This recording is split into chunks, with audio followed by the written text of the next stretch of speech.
हम समझ में आ सकते हैं कि हमारे पास वो ताकत नहीं थी कि हम उनके नैरेटिव को तोड़ते। मुगलों ने किया, हम ये भी बात समझ सकते हैं कि हम उनकी भी सामने कमजोर थे, नहीं लड़ पाए। लेकिन 1947 के बाद से हम तथाकथित तौर पर आजाद हुए और इस देश में एक नहीं पूरी हजारों साल की संस्कृति को, उसके मानने वालों को कैसे कुंठित करें, कैसे उनके अंदर इंफीरियरिटी कॉम्प्लेक्स डालें, कैसे उनको एहसास कमतरी का शिकार बनाएं। लिहाजा आपको अपनी रूट से काट दिया और हम लगातार पिछले 70 सालों से सरकारें बनाते थे। कभी इसकी सरकार, कभी उसकी सरकार, कभी बेकार, कभी कारोबार, इस किस्म की सरकार बन रही थी। कभी 15 पार्टियां, कभी 40 पार्टियां, कभी 2 पार्टियां, ये सरकार बना रहे थे आप। और आप यानी वो सनातनी हिंदू समाज, वो ये समझता है कि सरकार बना देने से ही सब कुछ होता है, क्योंकि आपके मन में इस देश के ना तो अध्यापकों ने, न विश्वविद्यालयों ने, न स्कूलों में जो बेसिक भी चीज थी वो भी नहीं बताई। इसलिए आज की जनरेशन इस कम्युनिकेशन क्रांति के दौर में, जब हर बच्चे के पास एक ऐसा छोटा सा हथियार है, मैं यहां बोलूं, पूरे देश में और लोग बोल रहे हैं, सुशील पंडित जी कहीं और बोल रहे होंगे, ललित अंबरदार साहब कहीं और बोल रहे होंगे, जो भी कुछ मैं यहां कहूंगा या आरएसएन सिंह साहब ने कहा, उसको किसी के पास जाकर के वेरीफाई कराने की जरूरत नहीं है कि सिंह साहब ने यह कहा था, सही कहा था या नहीं कहा था। उसके हाथ में इस दौर का एक ऐसा हथियार है कि वो यहीं बैठे बैठे बता देगा कि यह बात गलत थी, यह बात सही थी। लेकिन इस दौर में भी हम अपने आने वाली पीढ़ियों के साथ उनकी भाषा में संवाद स्थापित ठीक से नहीं कर रहे, क्योंकि हम आज भी चाहते हैं कि हम अपनी भाषा में उसको समझाएं। ये वैसे ही है सत्तू खा के मैगी की बात करना। 5 डे क्रिकेट मैच बदल के 2020 पे आ गया। मुझे लगता है हम लोगों के जाने के बाद वो 10 पे आ जाएगा, फिर हो सकता है एक ही बॉल पे फैसला हो जाए। ये बदलते हुए दौर की चीजें हैं, हमने सब कुछ एक्सेप्ट कर लिया, लेकिन आज भी अपने बच्चों के साथ जो संवाद स्थापित किया, उसकी भाषा शैली, उसकी ग्रामर नहीं बदली। लेकिन मुझे खुशी है कि हम इस दौर में बात कर रहे हैं जब युवा को शायद हमारी बात समझ में आ रही है। सिंह साहब ने कहा कि यह कैसा इस्लाम है जिसे बार बार एक बचाने वालों की जरूरत पड़ती है। कभी जैशे मोहम्मद की पड़ती है, कभी लश्कर तोयबा की पड़ती है। हम एक ही कोशिश में लगे हैं और आसाम में पहली बार आया हूं। यह मुझे कतई उम्मीद नहीं थी कि हम जिस भाषा में बात करते हैं उस भाषा को सुनने वाले आसाम में इतनी बड़ी तादाद में आए।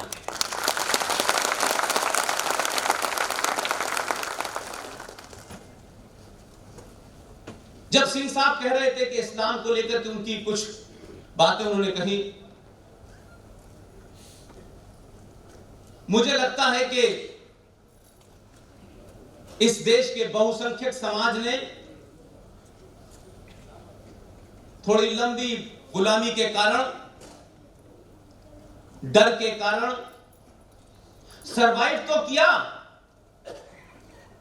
लेकिन वो डर लगातार उनके अंदर बना रहा। और आपसे हर कोई सवाल पूछता है। हैदराबाद में एक जोकर है, वो भी बीच बीच में सवाल पूछता है। यहां पे एक इत्र बेचने वाला था, वो भी सवाल पूछता है। एक रामपुर में है, वो आजकल बंद है, वो भी सवाल पूछता है।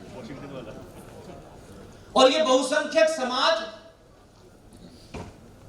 1400 साल पहले टेंट में पैदा हुई एक संस्कृति, ऊंट पर खड़े होकर के खजूर तोड़ने वाली संस्कृति, कारवां लूटने वाली संस्कृति, लूट में औरतों को लूट करके उनका हिस्सा बांट करने वाली संस्कृति, माले गनीमत बताने वाली संस्कृति, औरतों की स्थिति उस समाज में शरिया कोर्ट के अंदर किसी भी क्राइम में अगर कोई गवाही देने के लिए खातून जाए या महिला जाए तो 2 महिलाओं की गवाही एक मर्द के बराबर थी। इतनी बराबरी का वहां दर्जा मिला हुआ था। इसलिए मैं कहता हूं कि सरकार नहीं बदली है 2014 में, मैं ये कतई नहीं मानता। 2014 से पहले भारतीय समाज बदला। और अपने दिल पे हाथ रख के बताइएगा, 2014 से पहले किसी ने वोट, पार्टी कौन सी है मेरा इससे कोई लेना देना नहीं है, मैं किसी पार्टी से संबंधित नहीं हूं।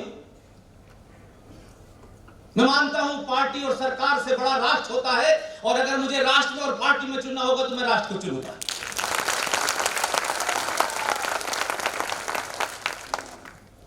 दो 2014 में पहली बार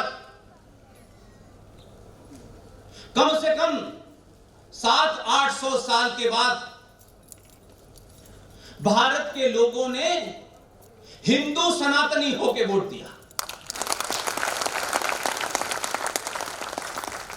और ये जो सड़क चलते फिरते हमारे चौराहों पे डिस्कशन होते थे, ये सरकार आ गई है, ये हमारी बात नहीं सुनती है, वो सरकार उनकी बात सुनती है, कोई यादवों की बात सुनती है, कोई ठाकुरों की बात सुनती है, कोई ब्राह्मणों की बात सुनती है, लेकिन कुल मिला के भारत के हिंदू सनातन की बात कोई नहीं सुनता था। मैं ये कहता हूं कि क्या कभी आपने भी सरकार बनाते वक्त ये सोच के वोट दिया था या नहीं दिया था? आपने नहीं दिया था, इसलिए सरकार ऐसी मिल रही थी।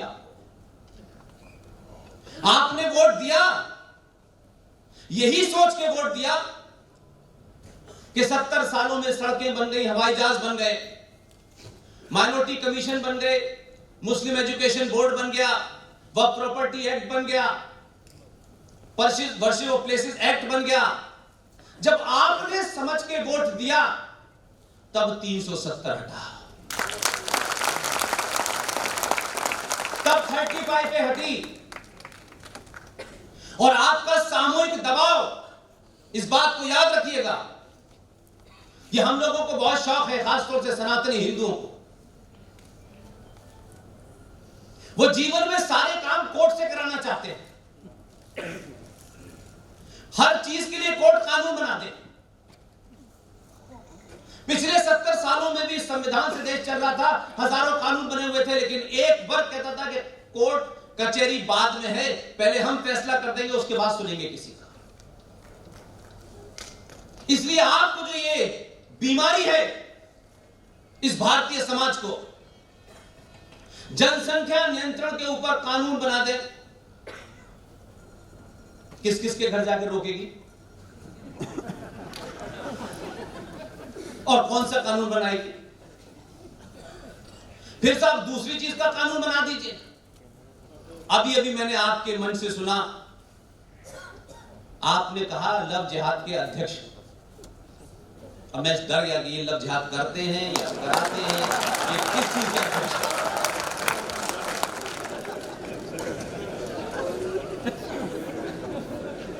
ये दुनिया का पहला ऐसा देश है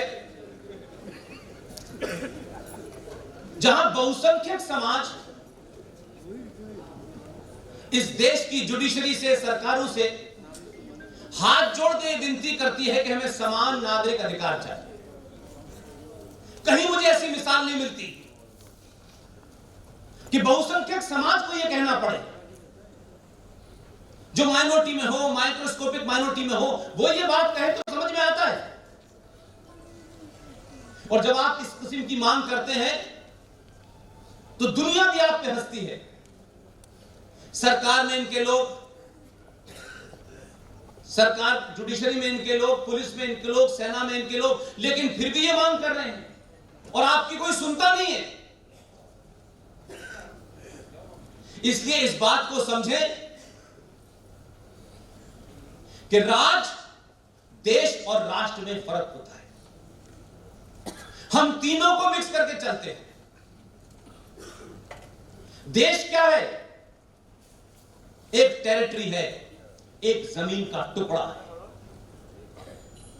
उसका इतना ही महत्व है।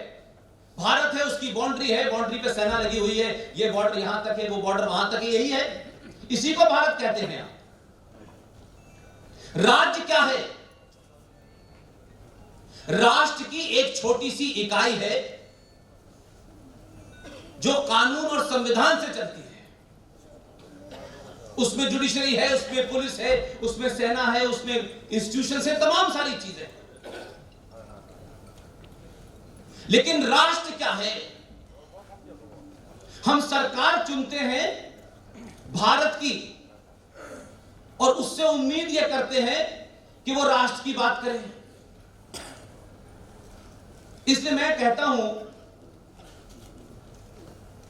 कि राज और राष्ट्र में फर्क सिर्फ इतना ही है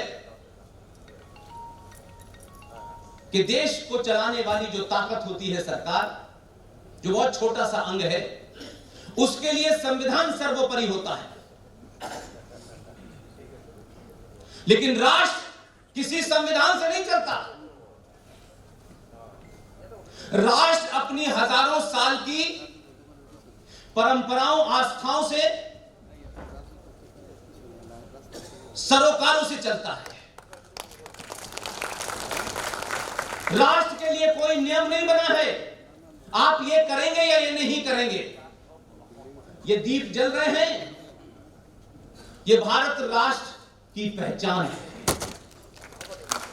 ये सरस्वती वंदना भारत राष्ट्र की पहचान है। ये भारत माता की तस्वीर भारत राष्ट्र की पहचान है। ये भारत की पहचान नहीं है। ये जन गण मन, ये वंदे मातरम, ये संविधान का हिस्सा है। इसलिए राज्य को चलाने वाली ताकतों से आपको सिर्फ यही दबाव डालना चाहिए कि जो संविधान में है उसके रूप में देश चलाएं, राज चलाएं। लेकिन जब समाज कमजोर होता है, समाज में कायरता पैदा होती है, आलस्य पैदा होता है, उत्साह कम हो जाता है, तो समाज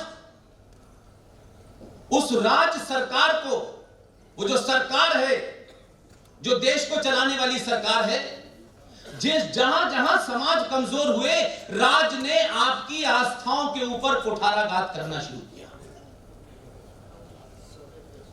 राज एंटर उसी वक्त करता है जब समाज कमजोर होने लगता है और समाज अपनी आस्थाओं, परंपराओं से, सरोकारों से दूर होने लगता है। तब आपके देश में, इस देश की सुप्रीम कोर्ट सबरीमला पे अपनी दखल देने लगती है। वो तय करती है कि मुंबई में दही हांडी की लंबाई कितनी होगी, कितनी नहीं होगी। वो जलीकट्टू में फैसला देती है जो मेरी और आपकी आस्थाओं का हिस्सा है। और जब समाज यूनाइटेड होता है, वो चाहे थोड़ा हो, उससे ज्यादा हो, अगर वो यूनाइट होता है, गलत है सही है, ये बहस का मुद्दा हो सकता है। जब वो सरकार चुनते वक्त ये तय करता है कि मेरी आस्थाओं और परंपराओं को कौन बचा के रख सकता है, मैं वोट उसी को दूंगा। इसलिए कुछ लोग इस देश में वोट देते हैं, इसी नुक्ते नजर से देते हैं। वो इसलिए नहीं देते कि इनकम टैक्स में हमें कितनी छूट मिलेगी। इसलिए इस देश में सरकारें ऐसी तक बनी, उनका दबाव, वो गिनती में आपसे कम थे, लेकिन उन्होंने एक मुत्तहिद होकर यूनाइटेड होके, एकजुट होके पिछले 70 सालों में आपके देश में 28 सेकुलरिज्म की दुकानें खोल दी है। ये सेकुलर आए, इन्होंने हमारी मर्जी की बात नहीं की, इनको हटाओ।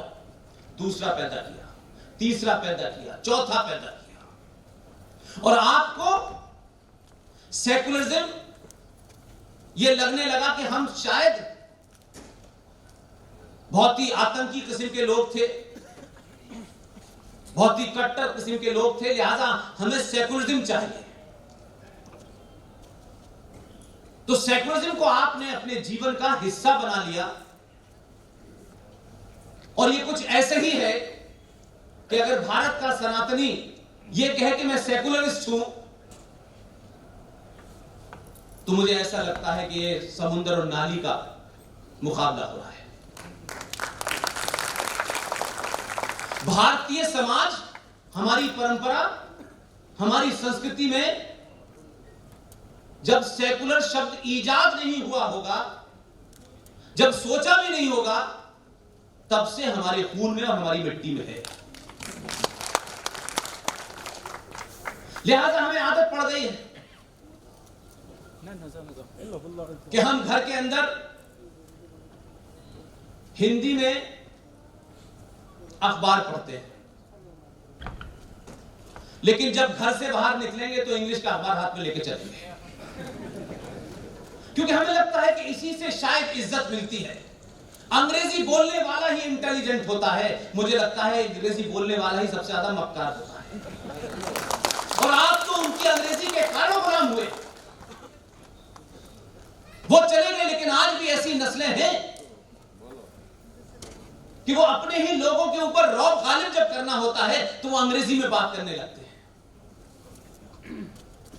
और एक ऐसा समाज जिसके पास पूरी दुनिया को आपने जो ज्ञान बांटा, पूरी दुनिया को जो आपने कल्चर दिया, वो समाज आज अपने ही उस देश में जहां से पूरी दुनिया में ज्ञान फैला, आज अपनी पहचान को बचाने के लिए लड़ रहा है। इसलिए एक इत्र बेचने वाला भी पार्लियामेंट पहुंच जाता है। इसलिए रामपुर में जिसकी भैंस खो जाती है, उसकी उत्तर प्रदेश की पुलिस उसकी भैंस को ढूंढती है। आजकल पुलिस उसे ढूंढ रही है, वो जेल में बंद है। ये सब संदर्भ में इसलिए दे रहा हूं कि आप अपने अंदर छुपी हुई शक्ति को पहचानें। आपको किसी को नहीं मारना।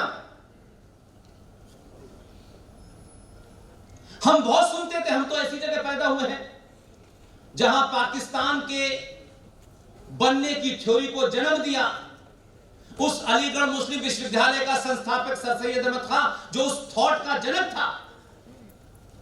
मैं तो वहां पैदा हुआ। सुनते सुनते मेरे कान दुख गए। हम अल्लाह के अलावा किसी से नहीं डरते हैं। पहली क्लास से लेकर अब तक सुन रहा हूं, 14 के बाद से परिभाषा बदल गई है। आप अल्लाह से नहीं डरते तो मत डरिए भाई, तो फिर किसी से भी मत डरिए। फिर 14 के बाद किसका डर लग रहा है?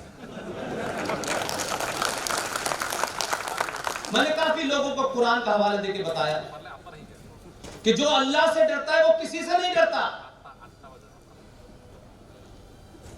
लेकिन इस देश के लोगों ने बड़ी मेहनत के बाद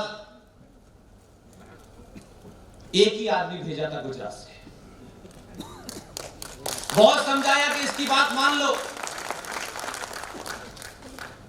ये थोड़ा बहुत ठीक ठाक है, नहीं माना। राम मंदिर को बना के दिखाओ, हम ये कर देंगे। रोज चैलेंज देते थे। 2019 में दूसरा भी आ गया है।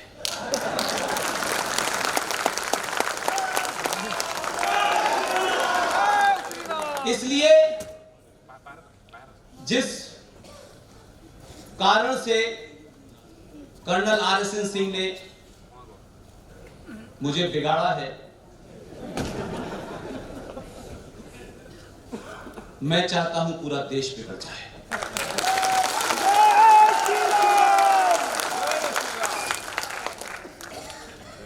इसलिए समाज को और आपको एक ही काम करना है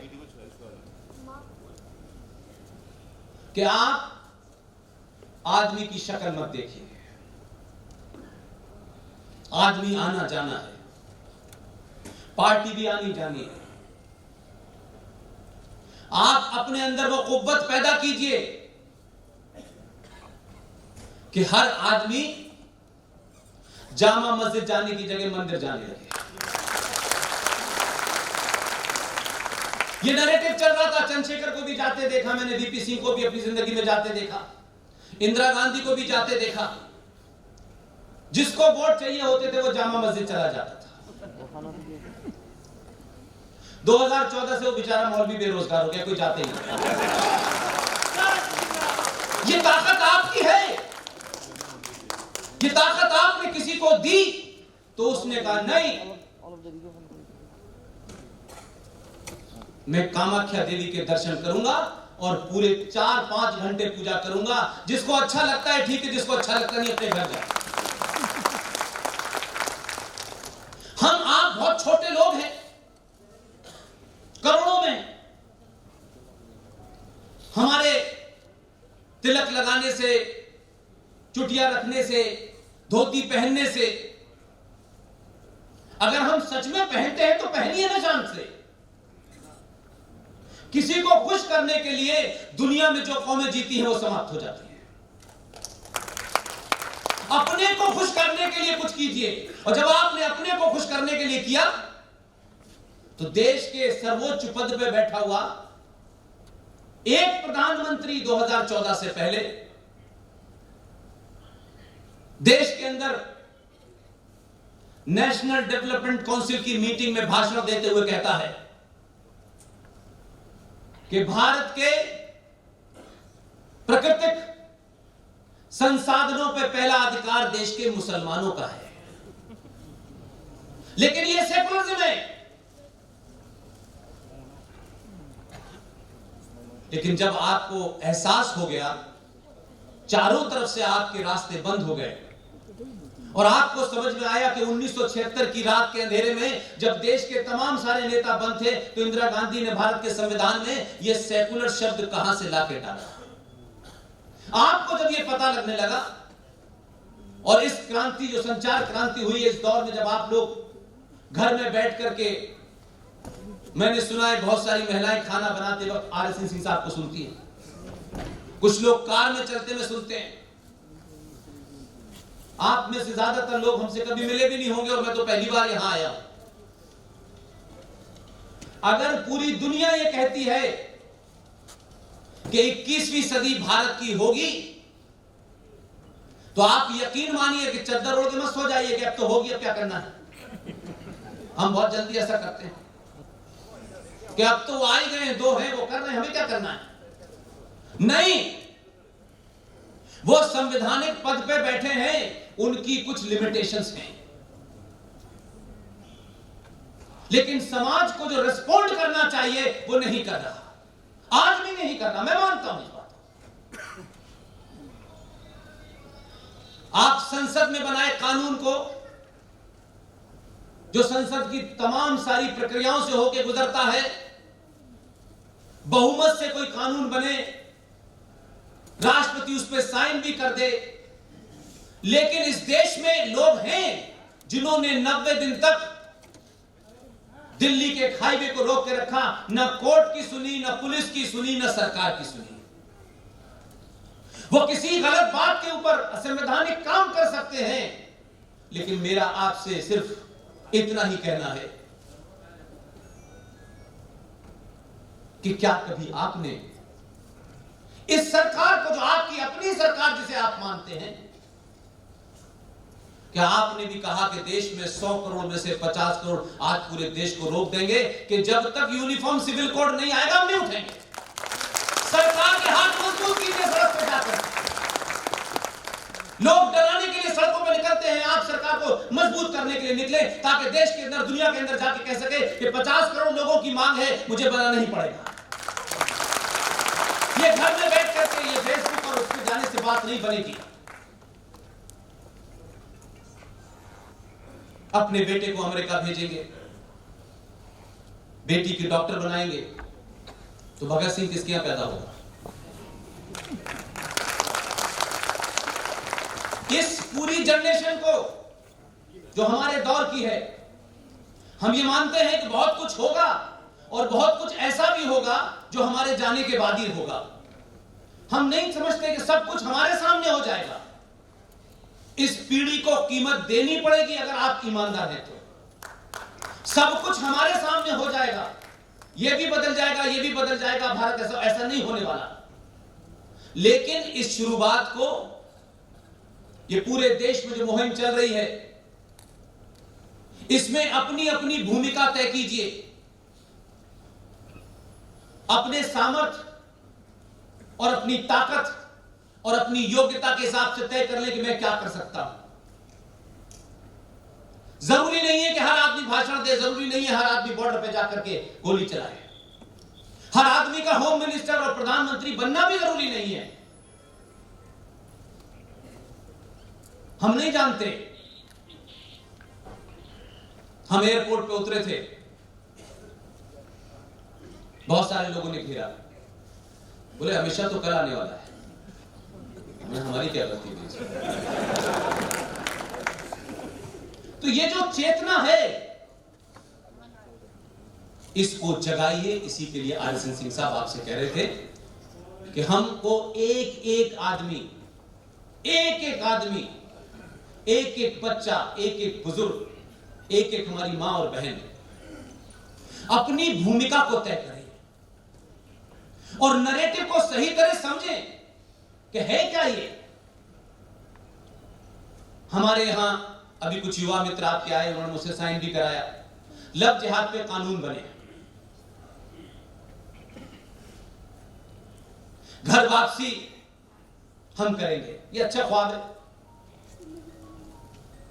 घर वापसी की जिन्हें ज्यादा चिंता है, मैं उनके सामने पूरी ताकत से कह रहा हूं, घर वापसी की चिंता ना करें। जो घर में है ना जाए, उसी को रोक ले, यही बहुत बड़ी बात है। ये जो समय है, इसमें हर सनातनी के पास समय कम है, काम ज्यादा करना है। ऐसा कोई काम मत कीजिए जो 200 साल तक चलता रहे और आपकी एनर्जी इन्हीं कामों में जाया रहे। घर में मां और पिता को इस बात का भी ध्यान रखना चाहिए कि उनके घर में एक बेटी है। बेटी हाई स्कूल से 12th में आ रही है, 12th से ग्रेजुएशन में आ रही है। माता जी या तो खाना बनाती हैं, खाना बनाने के बाद भजन सुनने चली जाती हैं। बेटी से संवाद ही नहीं हो रहा, बेटे से संवाद ही नहीं कोई कर रहा। तमाम माएं बहनें जो आपके घर में बेटी हाई स्कूल 11th 12th कर रही है, उसके साथ बातचीत करिए। समाज में बहुत सारी चीजों को जो बदलाव हो रहा है, उसके मन में भी हो रहा है, उसके शरीर में भी हो रहा है। अगर आप उससे कम्युनिकेट नहीं करेंगी, आप उसकी उलझनों को दूर नहीं करेंगी, आप उसके अंदर उठने वाले कई सारे सवालों का जवाब नहीं देंगी और आपको लगेगा कि बापू के भजन सुनने से चमत्कार होगा और चमत्कार से घर में लक्ष्मी आ जाएगी, तो लक्ष्मी आएगी नहीं, लक्ष्मी चली जाएगी। फिर कोई पंचर वाला मिलेगा उसको, फिर आप कहेंगे ये लव जिहाद हो गया। अपने घर के अंदर बैठे, ये आधुनिक साजो सामान का इस्तेमाल करें। यह आधुनिक साजो सामान आपकी संस्कृति को समाप्त न करें, उसके ऊपर हावी न हो जाए, इसका ध्यान रखें।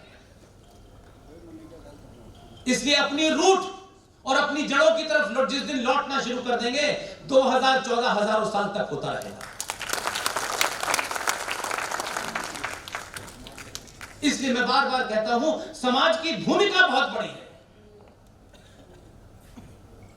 क्यों भी कोई पार्टी ऐसी नहीं आई कि आपकी सामूहिक ताकत के सामने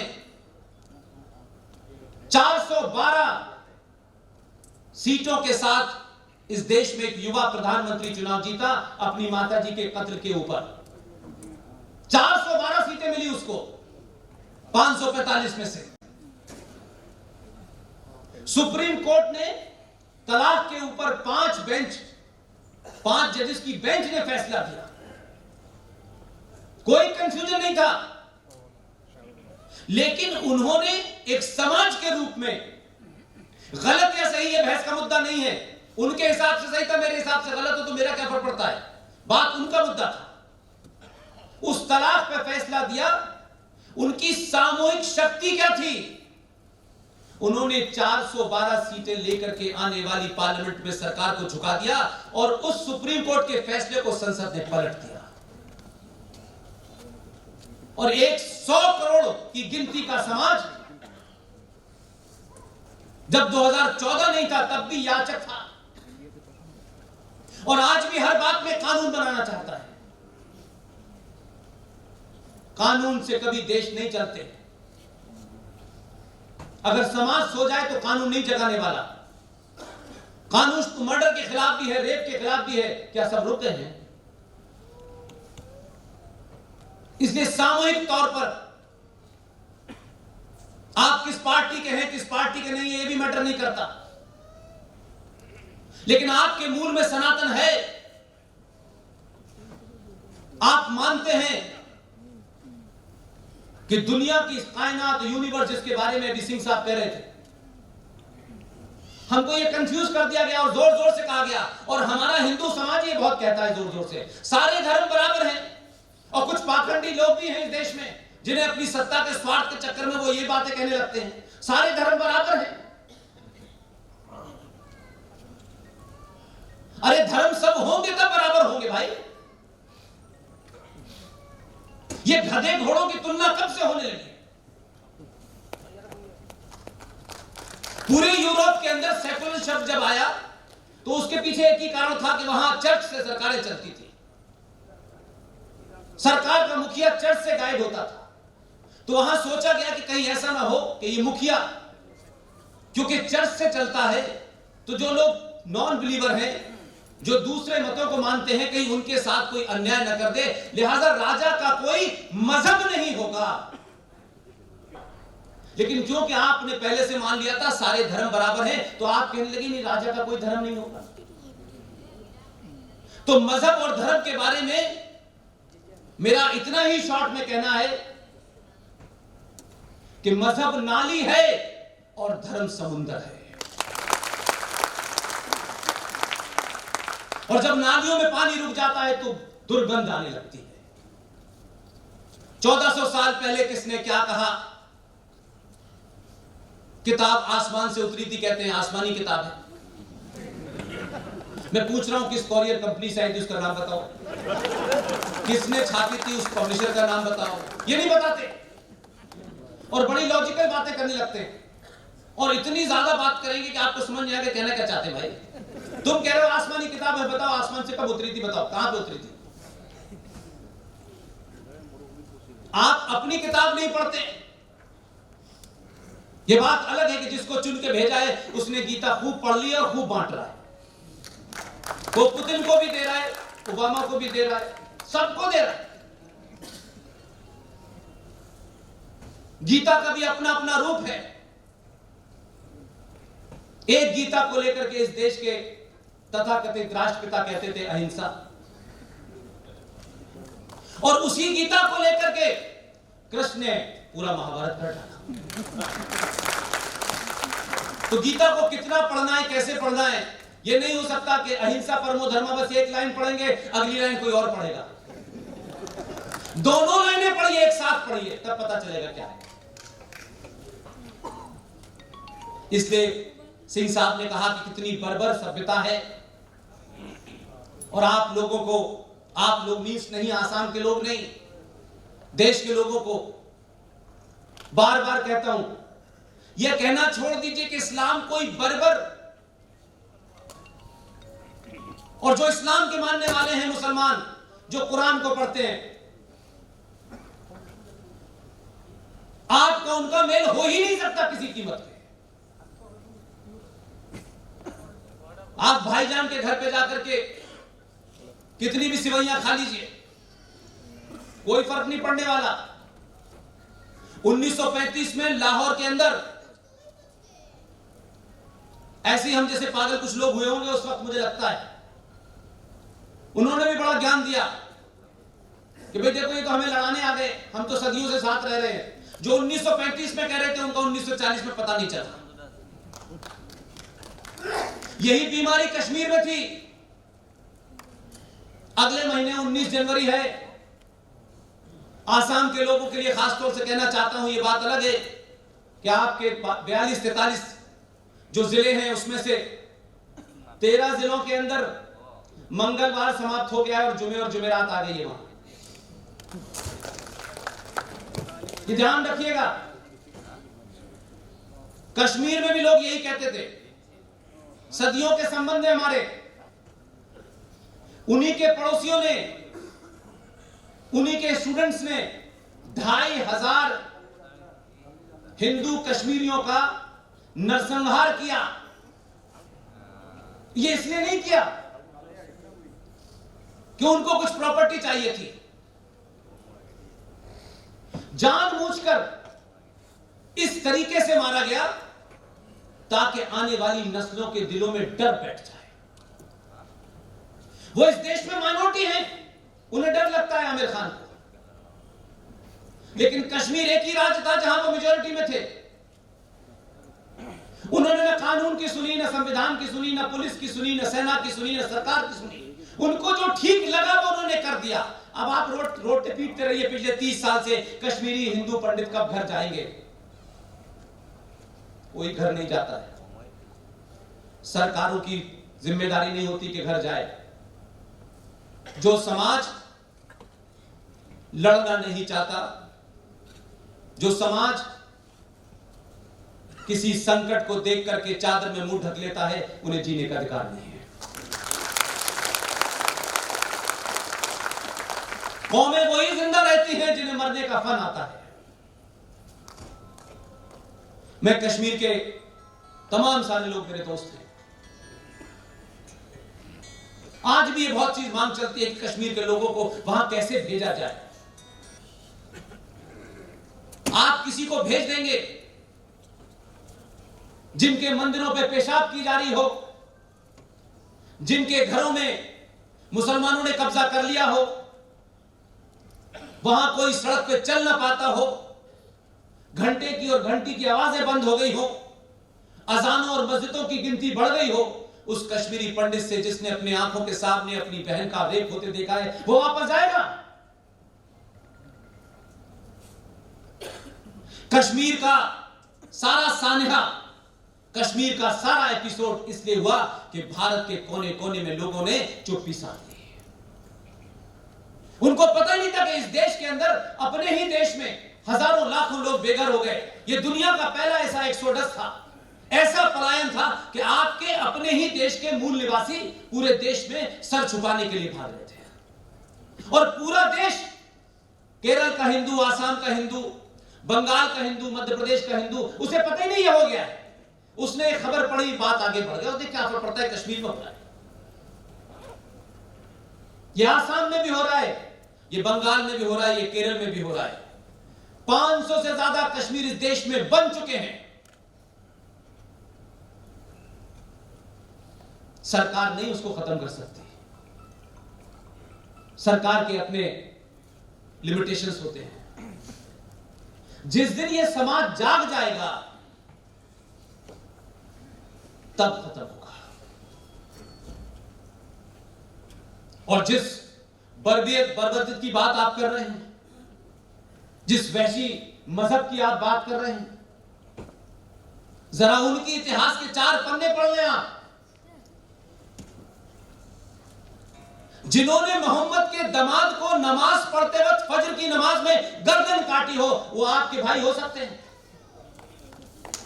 जो अपने मोहम्मद के नहीं हुए, उसके दामाद के नहीं हुए, अपनी बेटी फातिमा के नहीं हुए, उनके नवासों के नहीं हुए, आप उनसे कहते हैं हम भाई भाई हैं। आपसे बड़ा बेवकूफ कोई नहीं हो सकता। 1400 साल हो गए उनके दामाद अली को, उनकी बेटी फातिमा को, उनके नवासों को जिन्होंने मारा, वो एक नहीं हो पाए शिया सुन्नी, आप हो जाएंगे। इस्लाम की उत्पत्ति तो उसी में आई थी जो कुरान मजीद के सूरा नंबर 109 और आयत नंबर 5 में लिखी हुई है। आप उसे भी नहीं पढ़ना चाहते। जब तक आप इस लड़ाई को यहां ठीक नहीं करेंगे, आपके हाथ में AK-47 भी आ जाए, आप कुछ नहीं कर सकते। लड़ाई पहले यहां जीती जाती है। सिग्नेचर और कानून बनाने से कुछ फर्क नहीं पड़ने वाला। मैंने सुना है 2 करोड़ साइन उन्होंने करा लिए हैं दिल्ली में। अगर इतने ही साइन थे तो सरकार बन चुकी होती उनकी। ये साइन दिल बहलाने के लिए गालिब ये ख्याल अच्छा है। पेन बंद कर दीजिए। बहुत लिख लिया, बहुत तर्क कर लिया आप लोगों ने। तर्क उनके सामने किया जाता है जो पढ़े लिखे समझदार लोग हैं। मूर्खों के सामने आप तर्क करते हैं, वो उठते हैं और पूरा बंगलौर जला देते हैं। वो दिल्ली में आग लगा देते हैं। वो आपके आईबी अफसर को 50 चाकू इसलिए नहीं मारते कि उसकी जान लेनी थी। वो इसलिए मारते हैं कि इन हिंदुओं की संतानों को पता चले कि आज भी हम दिल्ली में कमजोर हैं। तुम्हारा राजा आया हुआ है, तुम्हारा होम मिनिस्टर है, लेकिन हम दिल्ली में आईबी के अफसर को 50 चाकू मार के जान से मार सकते हैं। ये इसलिए है। जिस तेजी के साथ सरकार के साथ समाज को बदलना चाहिए, उसमें बहुत स्लो स्पीड है। यह मौका किसी और कौम को मिला होता तो कुछ और हाल हो जाता। इसलिए अपने बाजुओं के ऊपर यकीन कीजिए, अपने इतिहास पे यकीन कीजिए। जो इतिहास गलत पढ़ा है उसको सही पढ़ लीजिए। जब थोड़ा थोड़ा इतिहास समझ में आया तो आपको लगा कि असली जड़ कुछ और है। कानून बनते हैं, बिगड़ते हैं। जो कानून आज बनाए हो सकता है 20 साल के बाद शायद बदल जाए, लेकिन कुछ काम ऐसे होते हैं जो हजारों साल तक चलते हैं, जिससे मेरी और आपकी और इस समाज की और सनातन की पहचान का पता चलता है कि हम हैं कौन और कौन थे। इसलिए शादी के बाद जितने भी युवा हैं, और जहां तक मेरी आवाज जा रही है, ठीक ठाक शादी अपनी पसंद की लड़की से करें। लड़की अच्छे खासे ठीक ठाक पसंद के लड़के से शादी करे, अच्छी बात है। लेकिन मुझे बताओ, शादी करके पहला दौरा आगरा में ताजमहल के सामने फोटो खिंचाने का क्यों है? ये कब्र बनानी है क्या? अच्छी खासी बीवी को ले जाके बताते हो तुम्हारे लिए भी बनवाऊंगा, वो बेचारी पहले दिन से डर जाती है। और हम इतने बड़े मूर्ख हैं, कहते हैं कि ताजमहल प्यार की निशानी है। कहां देखा था प्यार? कहां पे देखा था कि ये प्यार की निशानी? अपने नैरेटिव को बदलिए। अगर दुनिया में कोई पति पत्नी के बीच के प्यार को दर्शाने वाली कोई चीज है तो राम सेतु को जाके देखिए।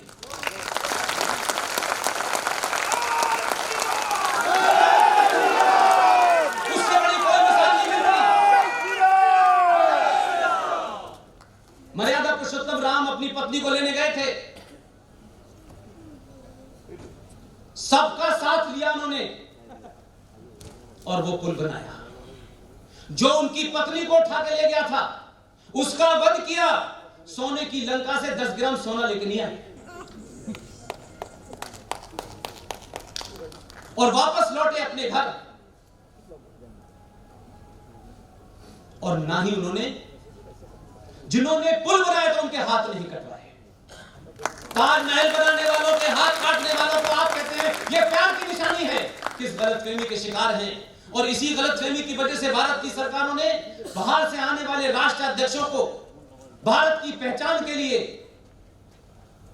ताजमहल देना शुरू कर दिया। पिछले 70 साल से एक रस्म थी, ये ताजमहल ले जाइए, ये हमारी पहचान, ये हमारी, हम खुद ही ये मानते थे कि जिन्होंने ताजमहल बनाया वही हमारी पहचान है। क्योंकि इस्लाम के अंदर अगर आप थोड़ा भी पढ़ लेते तो शायद कोई चिल्ला के ये बात पूछ सकता था, वो तो जानते थे कि उनका एजेंडा पूरा हो रहा है, उनके नुक्ते नजर से भी वो चीज गलत थी, लेकिन उन्होंने होने दिया कि इस देश की आने वाली जनरेशनों को यही पता चले कि ये ताजमहल जो है ये प्यार की निशानी है। इस्लाम में कब्र नहीं बनाई जा सकती, हराम है, और कब्र को घर में रखना उससे बड़ा पाप है। लेकिन आप सबके घर में अच्छी अच्छी संगमरमर की आपने ताजमहल रखा हुआ है। वो कब्र है ना किसी की भाई, थोड़ा सजा देने से कब्र तो ही मिट जाएगी, उसके मूल में तो कब्र है। लेकिन आपका आदमी 1947 की जो गलती गुजरातियों ने की थी, उसको 2014 में उन्होंने उसका प्रायश्चित कर लिया। और जब समाज का दबाव होता है और राजा को यह पता चलता है कि मेरे पीछे कौन खड़ा है, कहीं ऐसा तो नहीं है ये कि किसी भावना में आ गया है, और उसे जब यह एहसास हो जाता है तो आपको पता भी नहीं होगा। राष्ट्रपति भवन गया, राष्ट्रपति से पूछा कि बताइए क्या है हमारी पहचान, उन्होंने कहा ताजमहल है। उन्होंने कहा कल से बंद कर दीजिए। दुनिया के बेहतरीन पेपर पब्लिशर से छपवाई और दुनिया की हर भाषा में गीता। पिछले 6 साल से भारत का प्रधानमंत्री दुनिया के आने वाले राष्ट्राध्यक्षों को गीता देता है। और गीता देने का फर्क क्या होता है, आप उसको माने या ना माने, आप लोग मानने लगे होंगे क्योंकि अब वीडियो आ गया है। जब आप गीता देते हैं तो हमारे यहां तो एक इंटेलेक्चुअल होने का एक ये भी है कि अपने पीछे बहुत सारी किताबें रख लो। टीवी में हर जाहिर मुल्ला के पीछे कई सारी किताबें रखी होती है जो उसने कभी देखी नहीं होती। एक फैशन है कि हम इंटेलेक्चुअल हैं। लेकिन विदेश के लोग समझदार हैं, हमारी तरह नहीं है।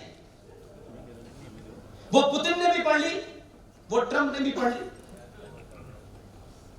और जब उन्होंने पढ़ ली तो उन्होंने कहा अभिनंदन को जल्दी छोड़ दो, शाम में मारेगा तुम्हें। जल्दी छोड़ दो, ये गीता पढ़ा हुआ आदमी, ये पढ़ा हुआ गीता ही पढ़ता है, गीता की तरह काम करता है। इसलिए आपने 15 दिन पहले 20 दिन पहले पाकिस्तान की असेंबली में खड़े होकर देखा, वो खुद कह रहा था कि बाज आपके पैर कब आ रहे थे और मसीह में पानी आ रहा था, भैया खुदा के वास्ते 9 बजे तक छोड़ दो, नहीं भारत हमला कर देगा। ये बात जब मैंने कहा तो लोग नहीं मान रहे थे। मैंने गीता का असर ऐसे होता है। इसलिए बदलाव कहां से करें, कैसे करें, यह महत्वपूर्ण है। आप बदले, आपका मिजाज बदला, जरा सा मिजाज बदला तो लोग कहने लगे हिंदू इंटॉलरेंट हो गया है।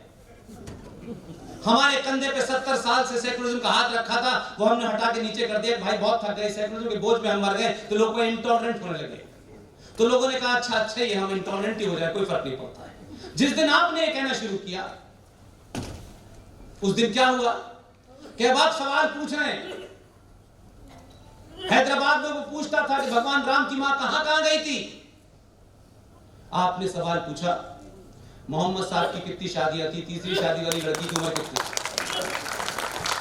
बताओ अली के मारने वाले कौन थे, फातिमा को किसने मारा था, नवासों को किसने मारा था, करबला के मैदान में तुम्हें कौन बचाने गया था। जब आपने ये सवाल पूछना शुरू कर दिए तो वो आजकल मैंने देखा है कई मौलवी आ रहे हैं, वो सनातन की परिभाषा आपको समझा रहे हैं। आप बदल जाएंगे जिस दिन, दुनिया आपकी सुनने लगेगी। ऐसे नहीं पूरे दुनिया में आपका डंका पिट रहा कि कोई एक प्रधानमंत्री बन गया डंका पिट रहा है। तो बात अलग है कि गुजरात का आदमी है, व्यापारी है, जानता है क्या बेचना है। उसने जिस तरीके से ब्रांडिंग आज आपकी की है, इसलिए जब धारा 370 हटी तो पूरी दुनिया में खामोशी छाई हुई थी। ऐसे हालात कर दिए कि जो इस्लामिक देशों का जो संगठन है वो दो फाड़ हो गया है। जिसको इस्लाम के मानने वाले लोग शैतान कहते थे इजराइल को, आज पाकिस्तान का जो आर्मी चीफ है वो इमरान से कह रहा है कि इजराइल से संबंध बना लो, नहीं दुकान बंद होने वाली तुम्हारी। जो सऊदी अरब ठेकेदार था इस्लाम का, वो उससे उसके टर्की चली गई। इस्लामिक मुल्कों की समझ में नहीं आ रहा है कि किसको दें किसको न दें, इसलिए वो जल्दबाजी में उनकी समझ ही नहीं आता। यही आया है हिंदुस्तान से, यही असली अल्लाह का भेजा हुआ फरिश्ता है। 6 इस्लामिक देशों ने उसे अपना सबसे बड़ा सम्मान दिया है। आप बदलिए तब दुनिया बदलेगी। आप ये उम्मीद मत करिए कि पड़ोसी बदलेगा तब होंगे। ये बड़ी गलतफहमी है कि पड़ोसी बदले नहीं जाते। किसने कहा? ईस्ट पाकिस्तान को बदल दिया हमने, बॉर्डर पे बदल गया कि नहीं बदल गया? तो बॉर्डर पे अगर शक्ति होगी आपके तो पड़ोसी बदल जाएगा, अपने चरित्र में भी बदल जाएगा और अपने ज्योग्राफिया में भी बदल जाएगा। आपके फंडे क्लियर होने चाहिए। ये जो ताकतें आपको डरा रही हैं, इनको लगता है कि शायद 2014 का भारत है। जो लोग चाइना की मदद से 370 वापस लाने की बात कर रहे हैं, उन्होंने अपने मकान का नंबर भी 370 से मिटा दिया है। आप चाणक्य देश के लोग हैं। इतिहास को जरा सा भी पहचानेंगे तो आपके अंदर डर नाम की चीज नहीं होगी। और एक बार डर अगर आपका निकल गया तो आप किसी पे अन्याय तो कर ही नहीं सकते, लेकिन अन्याय न सहने की शक्ति आप में आ जाएगी। अन्याय सहना भी एक तरीके का आप अपने साथ अन्याय कर रहे हैं। किस बात का लालच है आपको? सिंह साहब से लेकर के हमारी पूरी टीम को रोज लोग 10-20 हमें धमकियां देके मार चुके होते हैं, और हम मर जाते हैं, फिर दूसरे दिन सुबह शुरू हो जाते हैं। कोई आपको नहीं मार सकता। और जो आपको धमकी दे रहा है उससे भी कहना, जरा कुरान शरीफ पढ़ा, कहां पढ़ा है, पूछो पेज नंबर पे क्या लिखा हुआ है। जब तक उसकी मर्जी नहीं है कोई नहीं मार सकता। उसकी मर्जी भी है नहीं तो मेरी सुनो। और उसी किताब में लिखा हुआ है, उनको बार बार पूछिएगा चौराहे पे, ये जो नारे तकबीर अल्लाह अकबर कह करके कभी कमलेश तिवारी की हत्या करते हैं, कभी राहुल राजपूत की हत्या करते हैं, कभी अंकित सक्सेना की हत्या करते हैं और समाज डर जाता है। उसी में लिखा हुआ है कि मेरे मानने वालों, जिन पे मैं, जो लोग मुझ पे ईमान लाए हैं, अगर तुम अपने रास्ते से भटके तो मैं इसी जमीन पर, इसी कायनात के अंदर ऐसे लोग भेजूंगा जो तुम्हें रास्ते पे लगाएंगे। ऐसा तो नहीं है कि अल्लाह मियां अलग से लोग पैदा करते हैं, भगवान अलग से पैदा करता है। यह बात अलग है कि अल्लाह मियां की समझ में नहीं आया, लेकिन भगवान ने हमको जैसा भेजा था हम वैसे ही ऊपर जाते हैं। उनके अल्लाह मियां ने कोई कमजोरी छोड़ दी थी तो काट पीट करके उन्होंने पूरी कर दी। अगर अल्लाह यकीन है, अल्लाह पे यकीन था और अल्लाह सब कुछ जानता था, तो उसको पता नहीं था कि थोड़ी काट छाट करके भेजना है। और हमें ही गाली दे रहे हो। अरे हमने कैंची न बनाई होती तो तुम मुसलमान ना होते।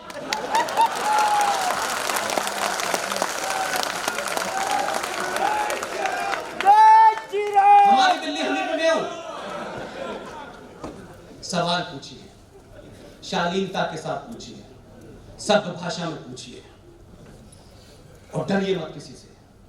दुनिया की कोई ताकत सनातन को डरा नहीं सकती, और जो सनातनी है उसमें डर हो ही नहीं सकता। कोई 1400 साल पहले आया है, कोई 2000 साल पहले आया है। अकबर भी एक मजहब लाया था, कहां चला गया? इसलिए धर्म रिलीजन का हिंदी ट्रांसलेशन नहीं है।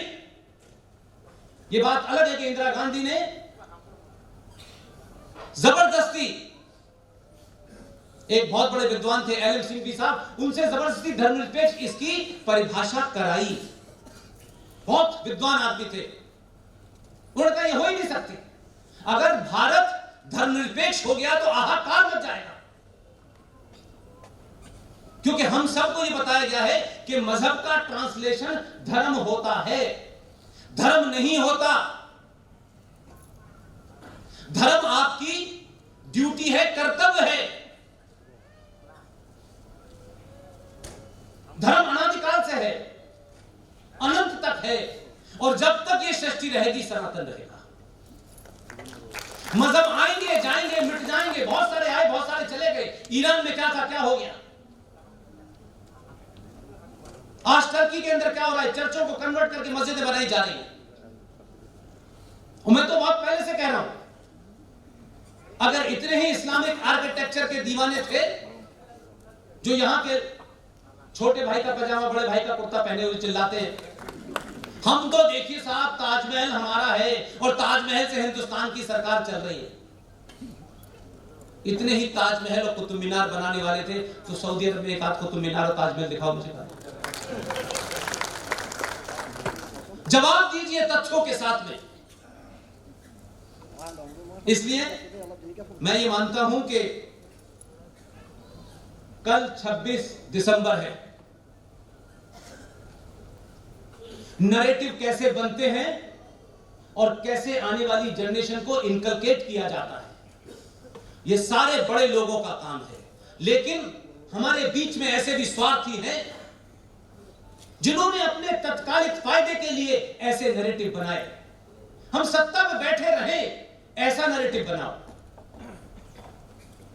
आप सत्ता में बैठे या न बैठे, ऐसा नैरेटिव बनाओ जिससे हजारों साल तक सनातन मजबूत हो। 14 नवंबर को कौन पैदा हुआ था? नहीं सॉरी थे तो इंसानी हो, हाँ तो वो मिल। लेकिन उस बालक ने ऐसा कौन सा क्रांतिकारी काम किया था कि उस दिन हम बाल दिवस मनाते हैं? मुझे बताइए जरा, 2 मिनट सोचिए कि हम अपने बच्चों को जो कहें कि आज बाल दिवस है, तो बाल दिवस क्या है? चाचा नेहरू, तो चाचा नेहरू की बाल अवस्था में उन्होंने कौन सा ऐसा काम किया था? वो तो जो काम बाल अवस्था में करने चाहिए थे वो बुढ़ापे में कर रहे थे।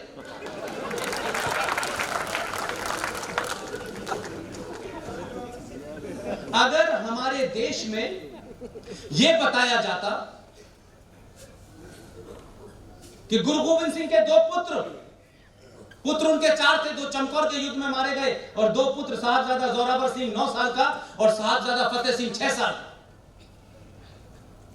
उनके बच्चों को दीवार में किस बुनियाद पे उस मुगल राजा ने चुनवाया था, यह अगर बच्चों को बताया जाता कि उनसे कहा कि तुम इस्लाम कबूल कर लो, 6 साल के बच्चे ने और 9 साल के बच्चे ने आंख में आंख डाल के कहा वाहे गुरु के अलावा किसी को नहीं मानता।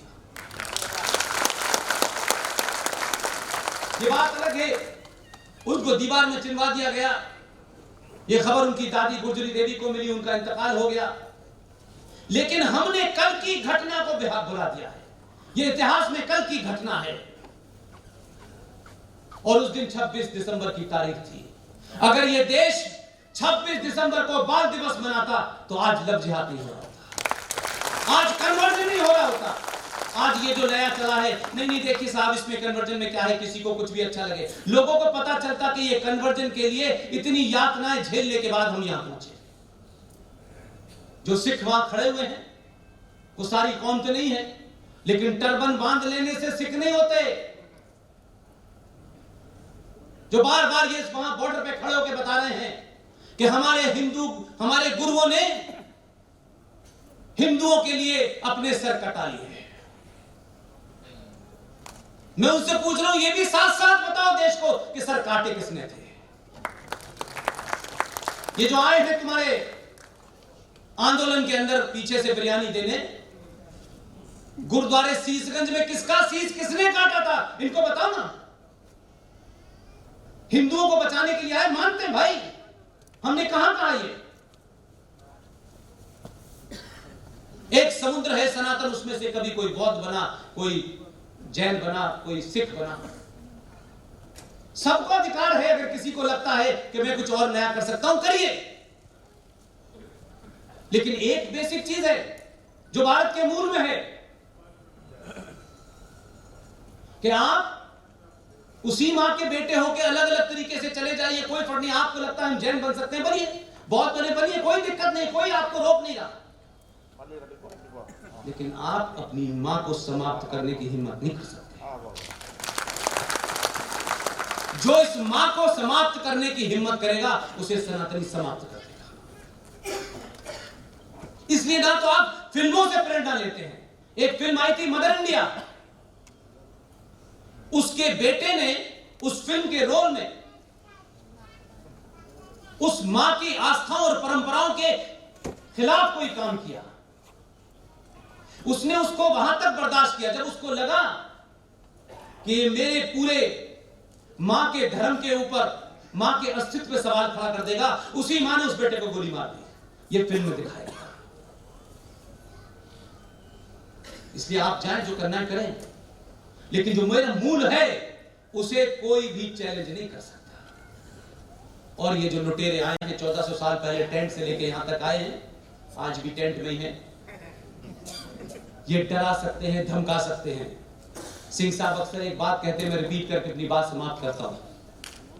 दुनिया में जितनी भी रिच सिविलाइजेशन है, जितनी भी रिच सिविलाइजेशन है, उनको कभी खतरा उससे बड़ी रिच सिविलाइजेशन से नहीं हुआ। हमेशा रिच सिविलाइजेशन को हमेशा जो चैलेंज मिला है, खतरा हुआ है, वो लुटेरों से, जिनकी कोई सिविलाइजेशन ही नहीं होती।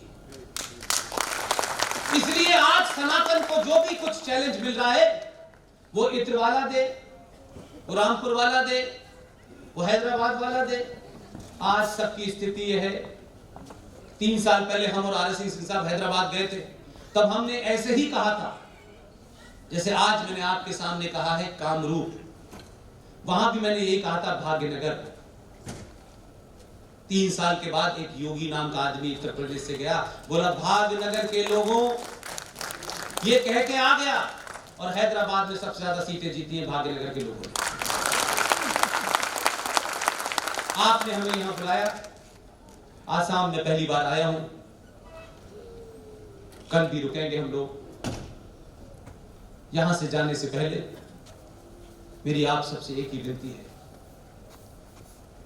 इस लड़ाई में, इस युद्ध में न हमारी कोई पार्टी है, न हमारा कोई संगठन है।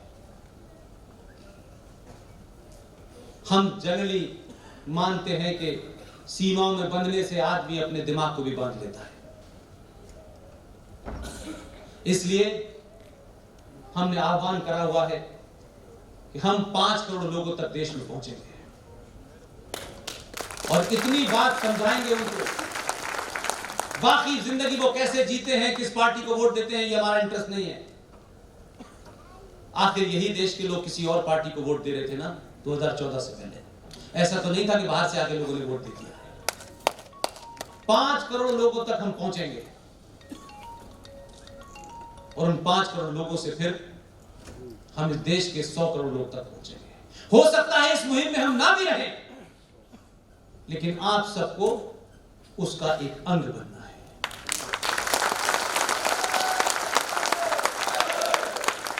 इसलिए मेरी आर सिंह साहब की तरफ से, और जो भी देश में, चाहे सुशील पंडित जी हो, ललित अंबरदार हो, अंकुर शर्मा जम्मू में हो, गौरव आर्य साहब हो, मेजर जनरल जी बख्शी साहब हो, सब लोग अपना अपना फर्ज अदा कर रहे हैं।